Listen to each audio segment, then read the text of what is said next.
मैथिली आ भोजपुरी के सबसे नीक चैनल एपी प्रोडक्शन दरभंगा के एखनई लाल बटन दबाकर सब्सक्राइब करू और घंटी के निशान बटन के जरूर दबाओ ताकि नव नव ऑडियो आ वीडियो अहाँ सब लग तुरंत पहुंच सके।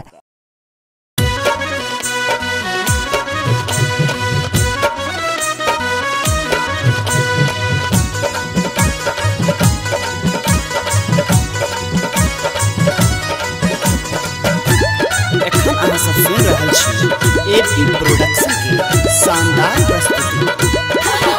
नाहू कटी है हजमा बउआ के लपटिया रे चुड़िया ने लागे।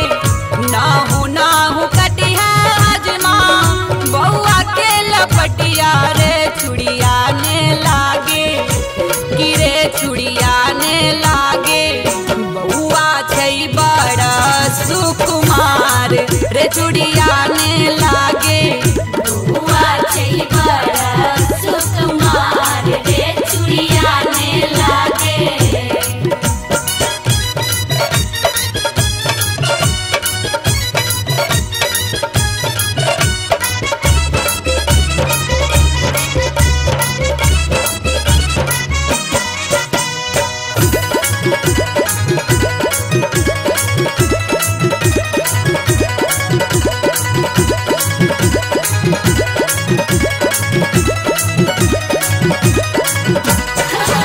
बउआ के मामी हजमा तोरे हम दे बहुरे चुड़िया ने लागे।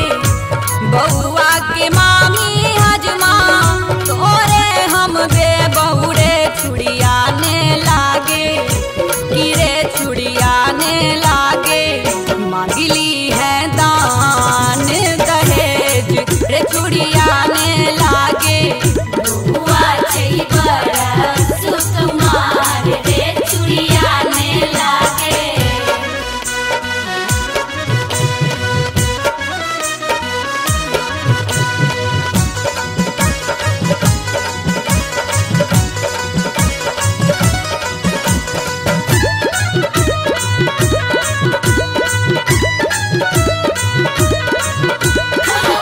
बउआ के मौसी हजमा तोरे हम दे बहुरे चुड़िया ने लागे। बउआ के मौसी हजमा तोरे हम दे बहुरे चुड़िया ने लागे। गिरे चुड़िया ने लागे मांगली है नवका ड्रेस रे चुड़िया ने लागे।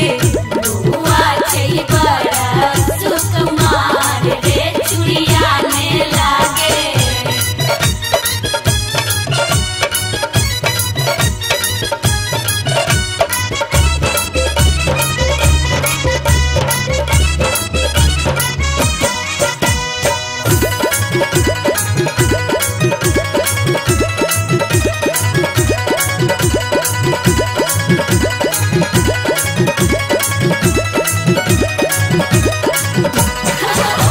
बउआ के नानी हजमा तोरे हम दे बहुरे चुड़िया ने लागे।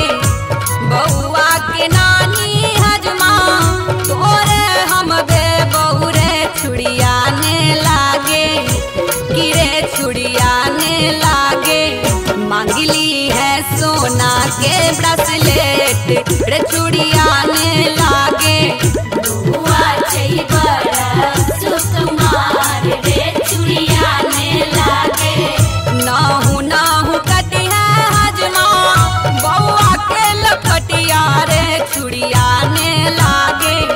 नाहू कटी है हजमा बउआ के लपटिया रे चुड़िया ने लागे। गिरे चुड़िया ने लागे बउआ छै बड़ा सुकुमार रे चुड़िया ने लागे।